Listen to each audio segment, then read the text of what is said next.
الحمد لله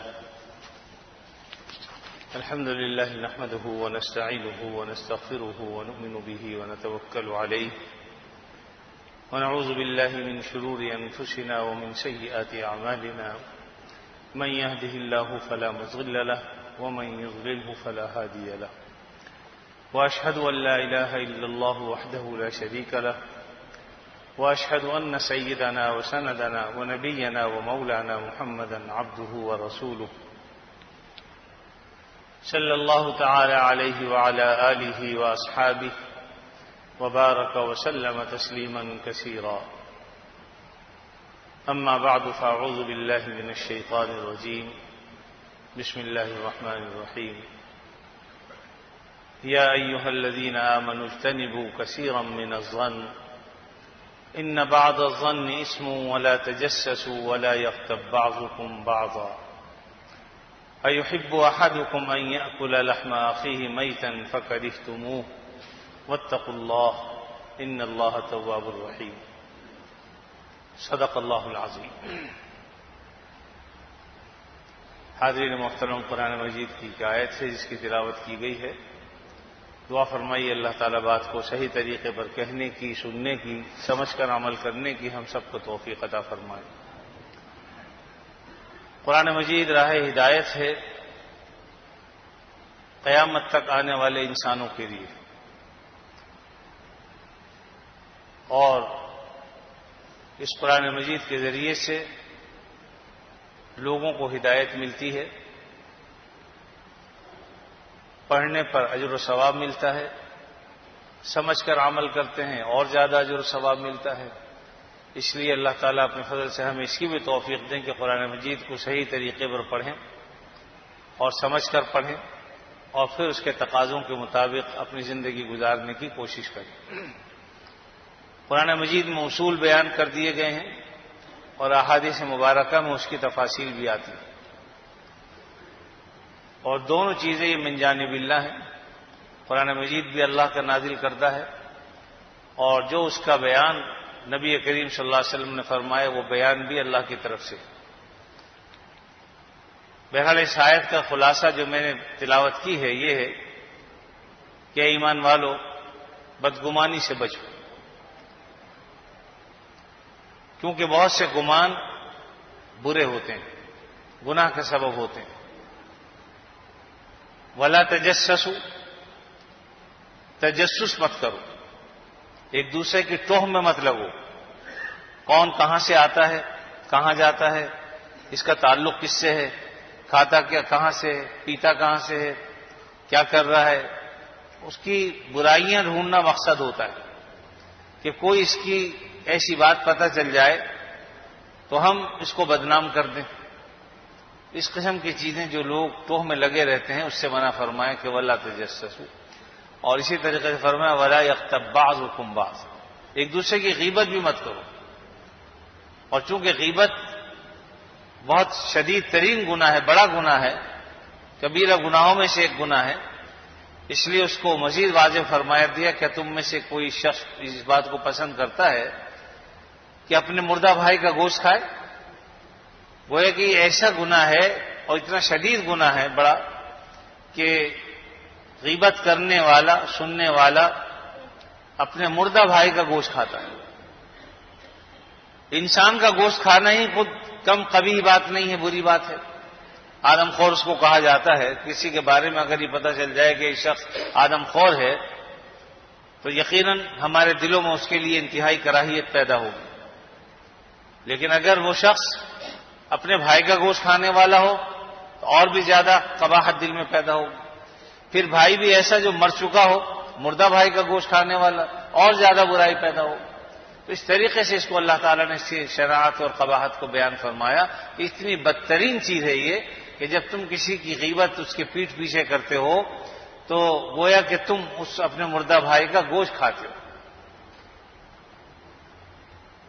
فکرہتموہ، یقیناً یہ تمہیں ناپسندیدہ ہے، ناپسند ہے یہ. واتقوا اللہ، اللہ سے ڈرو، ان اللہ تواب الرحیم. تو یہ بہرحال آیت کا خلاصہ ہے جو میں نے عرض کر دیا. تو بہرحال اس میں کچھ گناہوں کا ذکر کیا گیا ہے. ایک تو یہ کہ انسان بدگمانی سے بچے. بدگمانی یہ کہ کسی کے بارے میں آدمی غلط سوچ رکھے،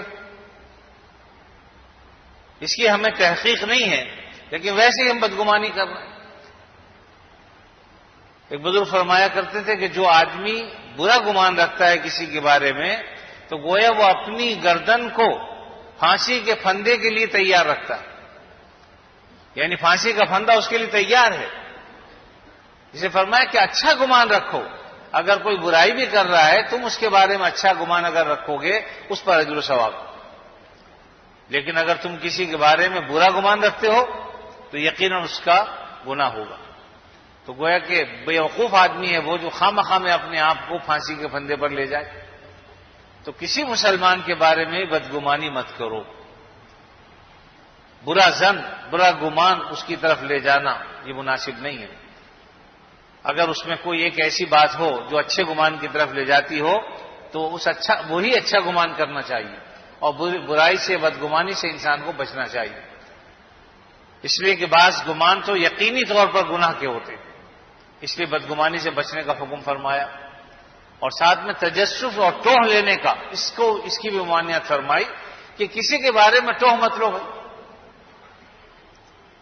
ہمارے یہاں عام طور پر تجسس کا مادہ انسان کی فطرت میں ہے یقیناً، لیکن بلا وجہ کسی کے بارے میں اس کی برائیوں کو تلاش کرتے رہنا، ٹوہ میں لگے رہنا، تو اس سے بھی منع فرمایا کہ یہ بھی بدترین گناہ ہے۔ وَلَا يَغْتَبْ بَعْضُكُمْ بَعْضًا، اس میں غیبت کا ذکر فرمایا کہ غیبت بھی مت کرو۔ یہ وہ گناہ ہیں جن کا ذکر عام طور پر ہوتا رہتا ہے، بیان بھی آپ سنتے رہتے ہیں، لیکن چونکہ اس میں ابتلا بہت زیادہ ہے اس لیے بار بار اس کا ذکر اس لیے کرنا کہ تاکہ لوگ ان گناہوں سے بچ جائیں، فائدے سے خالی نہیں۔ ہمارے حضرت والا فرمایا کرتے تھے کہ کھانا اگر اچھا ہوتا ہے تو تم بار بار کھاتے ہو کہ نہیں؟ بریانی اچھی لگے تو ایک دفعہ کھائی تھی، دوبارہ بھی کہتے ہو وہ بریانی دوبارہ کھائیں گے جو آپ نے پکائی تھی۔ نرگسی کوفتے بڑے اچھے لگے تھے، بھائی دوبارہ بنوائیے ہمارے لیے۔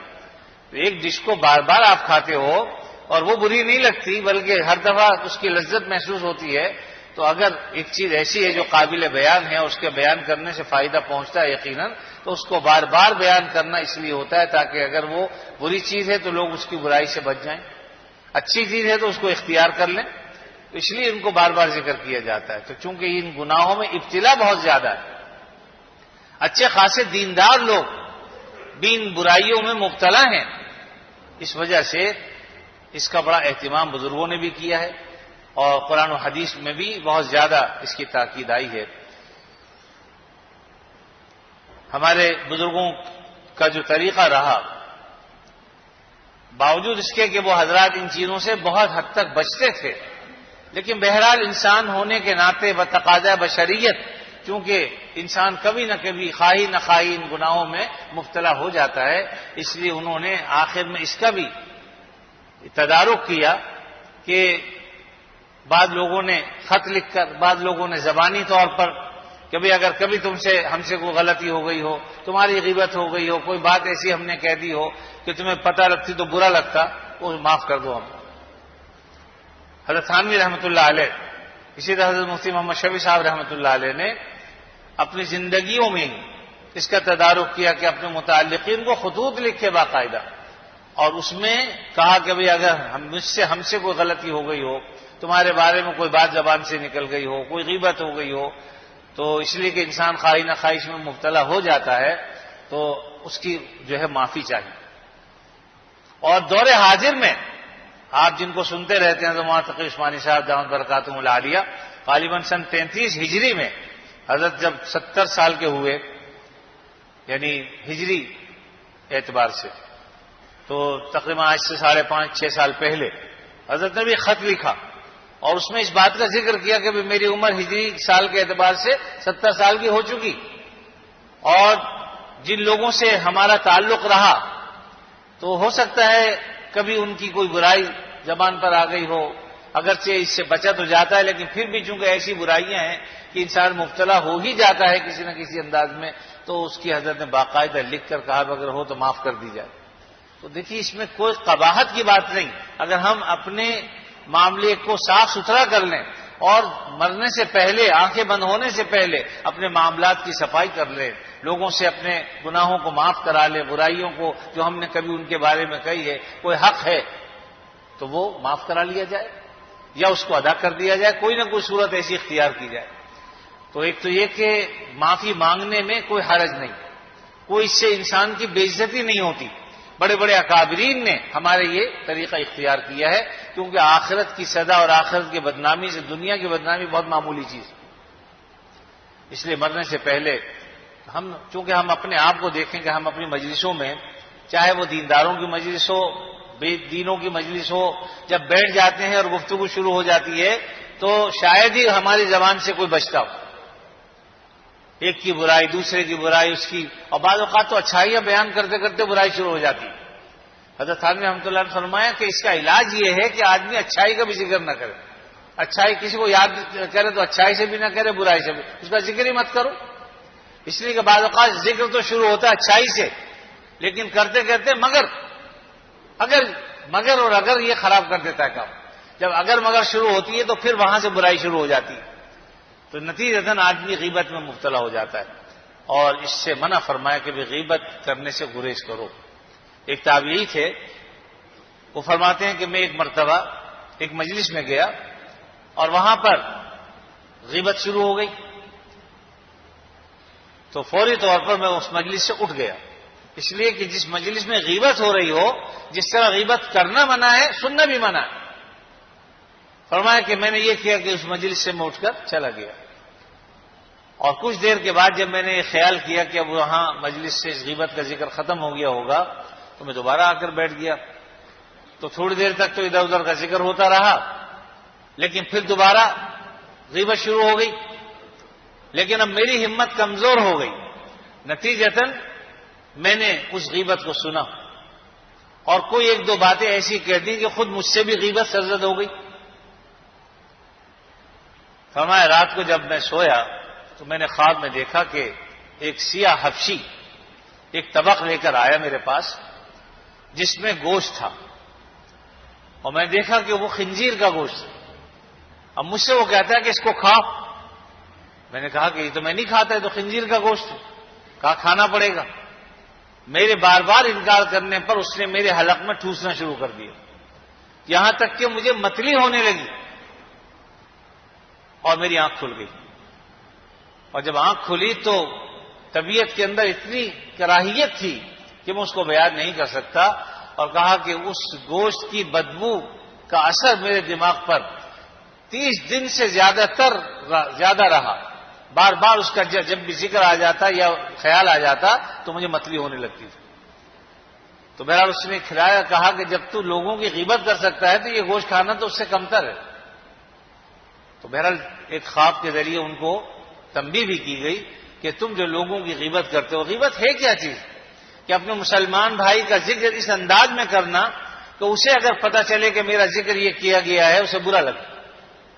ایک صحابی نے پوچھا اللہ کے نبی صلی اللہ علیہ وسلم، جس خرابی کا ہم ذکر کر رہے ہیں اگر واقعتاً وہ خرابی اس میں ہو، فرمایا تبھی تو غیبت ہے، اگر وہ خرابی اس میں نہیں ہے تو پھر دوسرا وہ بہتان ہے۔ غیبت اس صورت میں ہے جبکہ واقعتاً وہ خرابی اس میں ہو، اور اگر وہ خرابی اس میں نہیں ہے پھر تو تم اس پر بہتان لگا رہے ہو، تہمت لگا رہے ہو، پھر وہ دوسرا گناہ ہے۔ تو دونوں سے بچنا چاہیے، نہ ہم کسی پر تہمت لگائیں اور نہ ہی اس کی غیبت کریں۔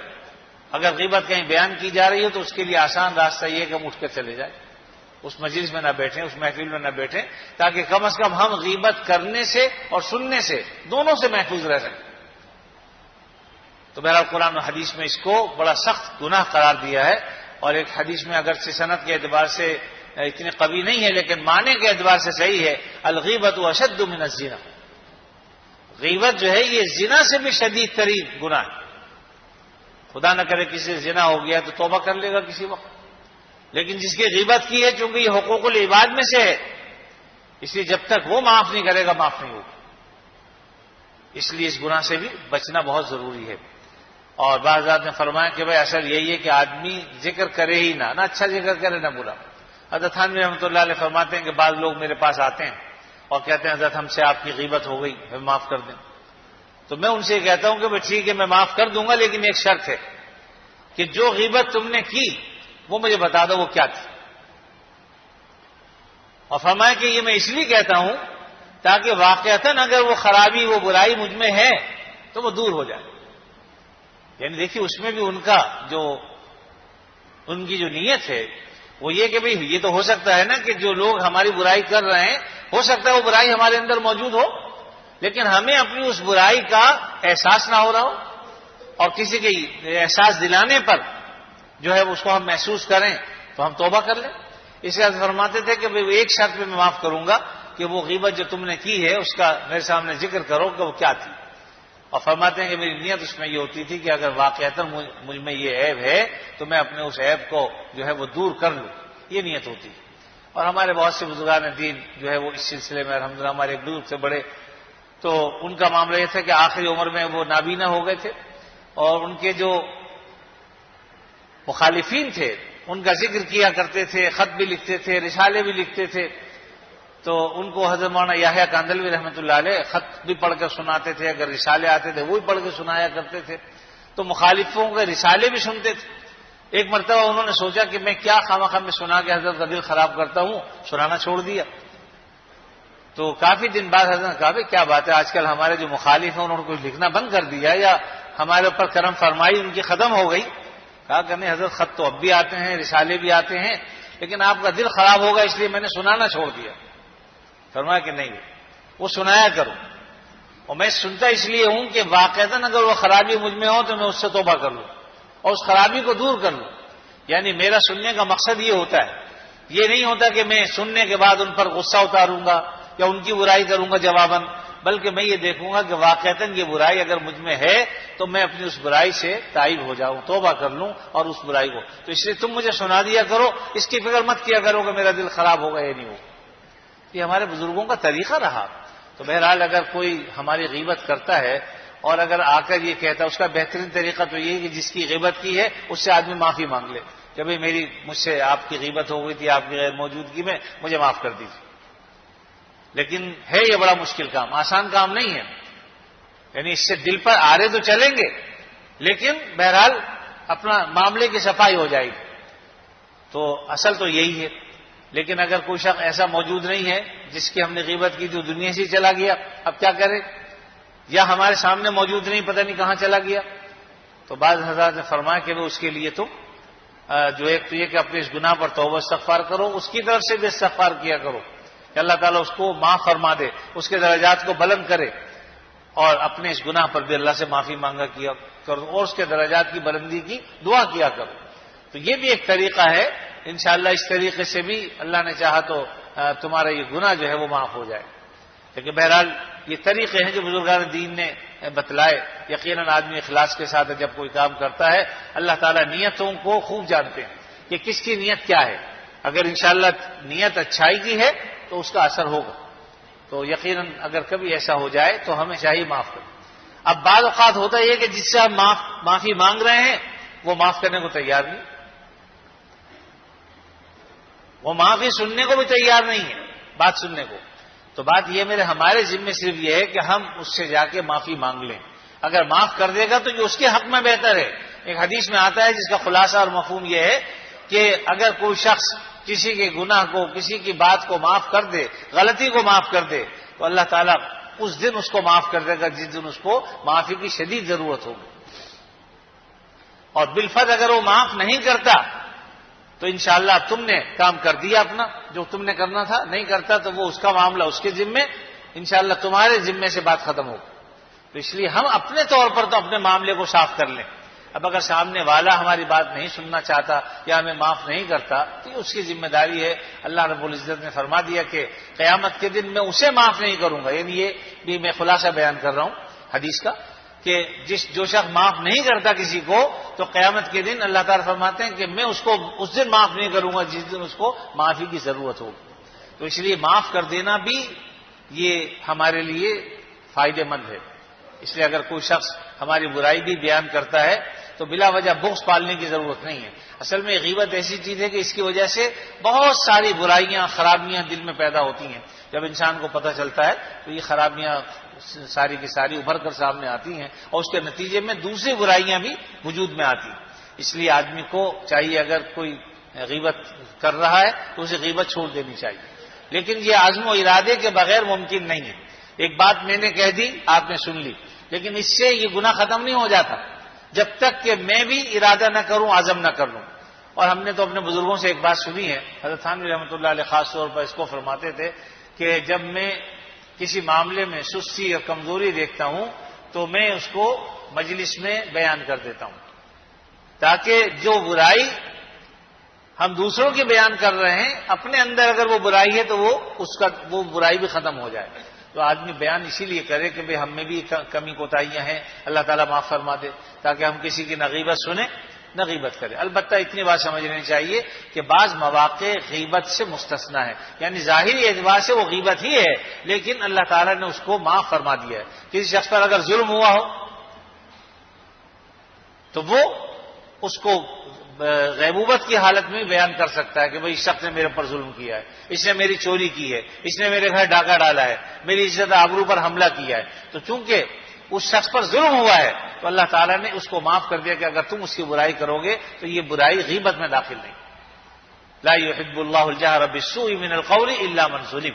اللہ تعالیٰ پسند نہیں کرتے اگرچہ اس بات کو کہ آدمی کسی کی برائی کرے، لیکن ہاں اگر اس پر ظلم کیا گیا ہے تو آدمی بیان کر سکتا ہے. اسے بھی بیان کر سکتا ہے جو اس کے تدارک پر قادر ہو. آپ کے ہاں چوری ہو گئی، جا کے پولیس اسٹیشن گئے، رپورٹ درج کرائی، تو وہ تدارک پر قدرت رکھتے ہیں تو وہ اس کو بیان کر دیا تو تب بھی غیبت نہیں. لیکن اگر آپ نے کسی ایسے آدمی کے سامنے اس کو بیان کر دیا کہ جو قدرت نہیں رکھتے تب بھی غیبت نہیں، اس لیے کہ آپ پر ظلم ہوا ہے. اور ظالم کی برائی اگر کوئی آدمی کر دے کسی مجلس میں یا کسی کے سامنے تو انشاءاللہ وہ غیبت میں داخل نہیں. یا اسی طریقے سے کسی کو برائی سے بچانا ہے، کسی کے شر سے بچانا ہے، کوئی کسی کے قتل کا منصوبہ بنا رہا ہے تو بعض اوقات تو واجب ہے کہ اس کو بتا دے کہ بھئی اس شخص سے ہوشیار رہنا. تو دیکھیے شریعت نے فطرت کا کتنا خیال کیا ہے کہ جہاں ضرورت ہے وہاں کوئی حرج نہیں. کوئی آپ سے آگے پوچھتا ہے کہ بھئی میں فلاں جگہ جو ہے وہ پیغام بھیجنا چاہتا ہوں رشتے کا، آپ کے خیال میں کیسے لوگ ہیں؟ آپ جانتے ہیں کہ یہ لوگ صحیح نہیں ہیں. اب اگر بات کو چھپائیں گے تو صحیح نہیں ہے، تو کم سے کم اتنا تو کہہ دیں کہ میں مناسب خیال نہیں کرتا.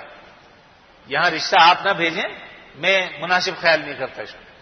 تو یہ کہہ دینا کوئی غیبت نہیں، بلکہ دوسرے کو اس کے شر سے بچانا ہے.